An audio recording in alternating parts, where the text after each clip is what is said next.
Morgan's date with destiny. That's it, come on, you like the show for Capricivus Califrag, Morgan M. Morganson stood in the long room of his four walls, narcissing himself in the double glass. He horizontalized his neck bow and let a long stream of air out of his face hole. He was ready to authoriate, or at least ready as he'd ever be.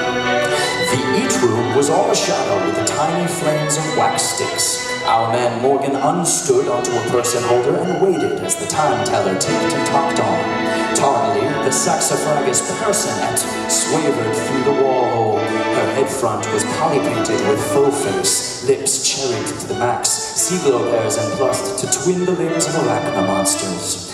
Morgan lip-lifted, twittery at the personette. He re-stood and presented her with a person holder, upon which she speedily settled her back cushions. Merry pre-night, tittered Morgan. You look verily procreational. Why, thank you, Triple M, as do you. Soaked and suited, you are quite the sea tree.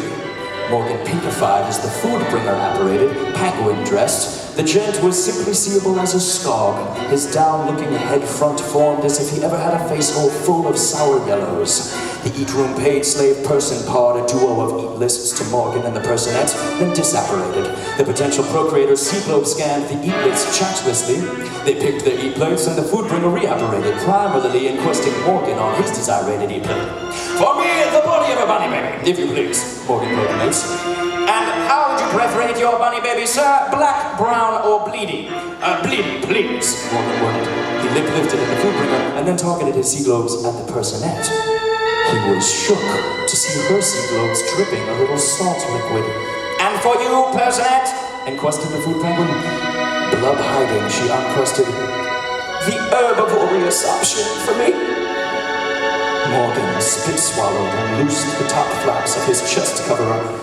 The food bringer held in a snorgle float and worded, and for wet, for juice, we will have for wet, we will have the juice of old red grapes, please. Very young. Morgan speedily shot a solo sea globe at the food bringer. The food penguin boomeranged to the jester, then disapparated with a smiles. After another chatless word gap, the eats apparated.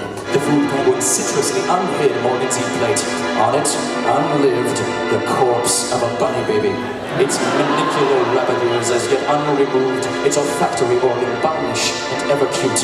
The personette yurched loudly, a puddle of pre-puke ascending into her face hole as the eat-ready fluff pen met her sea globes. The personette's eats were a plate forest, a feast of foliage, a fleshless food pile. Morgan glacially subservieted the bereaved bunny and post-seated to chomp the accessible greenery dwipping it. The personette, lip-lifted, amorated by Morgan's sacrificious herbivorosity.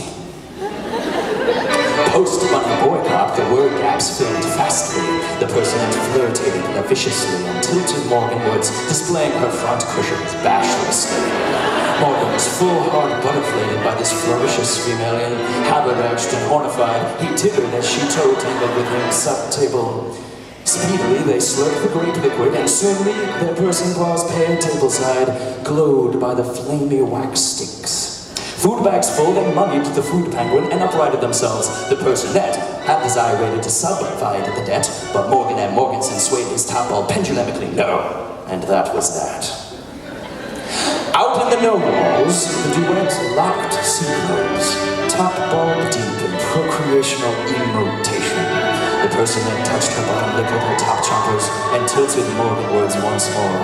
Morgan pinkified, shut his solo sea globe covers, and facilitated his top bulb to the personette's face hole, and ultimated till Morganwards. And the pair were lip-locked. Morgan and Morganson almost love-exploded with butterflation as the flirtatious femalian tongue tangled with him.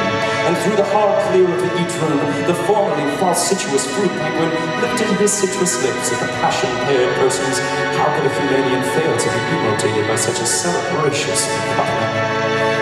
And that moon up, when Morgan and Morganson horizontalized himself on his sleep platform, for once, it was not